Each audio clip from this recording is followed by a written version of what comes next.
All right, White House counsel Robert Bauer tried to explain away the administration's role in the Sestak scandal. In a two-page memo released today, he wrote, quote, "We have concluded that allegations of improper conduct rest on factual errors and lack a basis in law."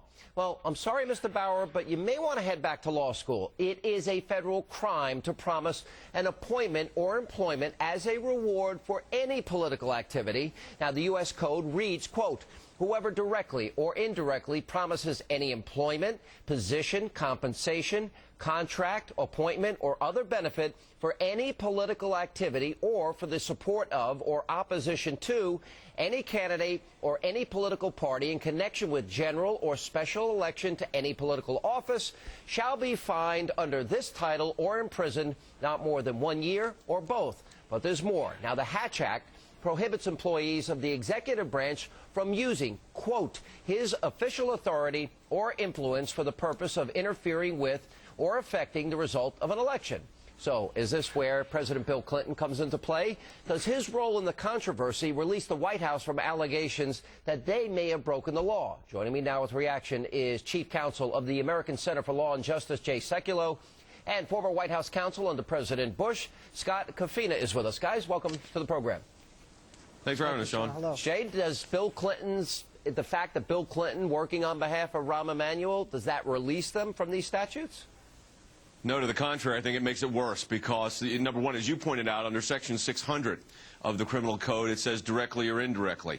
But also understand what's going on here. You had a former president of the United States whose wife is the Secretary of State say that he received a request from the Chief of Staff to the President of the United States, the current President, Barack Obama, to communicate a message to a sitting member of Congress, former admiral, now retired, who was seeking or about to seek the Democratic Senate nomination, and told him, hey, we need you in the House, stay in the House, and if you do that, we're going to get you some position on some, it's no longer, he's not calling it a job now, it's an advisory board. Just think about the nature of that. It looks like Section 600 was written for this exact situation, and the fact that you got the president, former president of the United States, conveying that information, I think makes it worse. Yeah, and it's a job. It's an administration official in that particular case, and he also said it was high-ranking. I don't view this as particularly high-ranking. But, Scott, let me ask you, let's stay particularly on this point. I think Jay has hit on something here. It makes it worse. It seems to me that that might be an admission that they understood the law, so they sent an emissary. But the law directly states, directly or indirectly. So they might have thought they were being too cute by half by sending Bill Clinton, a former president, to do their bidding on this, but they're offering something in exchange for a political activity which the law clearly states is illegal. Yeah, absolutely, Sean. I mean, there's a serious question as to why they would bother to employ Bill Clinton for this. I mean, it certainly is an offer that they could convey directly, and his use is really inconsequential, and you would think they would know that. Why would they try to distance themselves from this by using the former president without knowing that there was, some reason to do so, that it would violate the law to do so directly? But the law, as you point out, says you can't do it indirectly either. Yeah, which is amazing to me, because they're offering something of value. The law specifically states they can't do it. Here's where I lose all understanding of what they're doing here. With all the time, Jay, that they would have had to at least prepare a defense, you would think that the defense that they made would pass legal muster. Now, and on top of this, they've got to know that the Romanoff case out in Denver, out of Colorado, with the offer by Jim Messina, according to the Denver Post, that similarly is going to be scrutinized. So, in other words, is there a pattern of this behavior? Well, you also have the situation with Governor Blagojevich, of the former governor of Illinois. But Sean, look, they like you. This emissary approach, this middleman approach, is something they seem to think that helps them. It actually hurts them, legally speaking.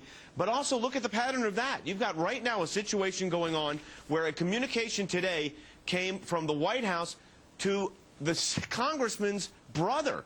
to let them know that the information was going to be leaked out today or sent out today, of course, as we're going into a weekend, hoping this is going to end the discussion and blow this off the news into something else. That's the plan here. And the reality is that as they keep getting more and more people involved, that's where these administrations get in trouble. You know, it's generally not the allegation of the initial crime. It's the cover-up. It's what's happening afterwards. Now, you know, here's the problem you've got right now. If you listen to what Sestak said today, the congressman, what he said today was not much different than really what he's been saying previously, except now he's using this advisory board instead of job. But and a couple of times during the press conference, he called it a position. Do you imagine that they sent Bill Clinton to offer a congressman a advisory board slot if he would not run for the United States Senate? That is really hard to believe. Yeah, but Jay, there are three contradictions here. Number one, a job is a job where you're compensated. All right, so I don't view this as a job. Number two, he said the administration. Bill Clinton's not in the administration. Number three, he said it's high ranking. That would leave one to believe that an advisory board, it was far more high ranking than that, especially in light that they're asking him to get out of a Senate race. So I guess, Scott, the next question I have for you is, do you have any question in your mind whether or not a law was broken here based on the facts as we know them now? I don't. And, you know, I mean, it's very telling that today Congressman Sestak's statement really tries to muddy the water and make it ambiguous as to whether he was offered a discussion or whether President Clinton really just wanted to discuss, was concerned about how he might fare in the Senate primary. Look, his original statement was that he was offered a job. He was quite explicit by that. And multiple times he said it. It was multiple times. And I think having Bill Clinton in the mix would indicate they want us to debate what is. But really, the story is quite clear. He was offered a job to drop out of the race. Yeah. And do you think a job was, the law was broken, Jay?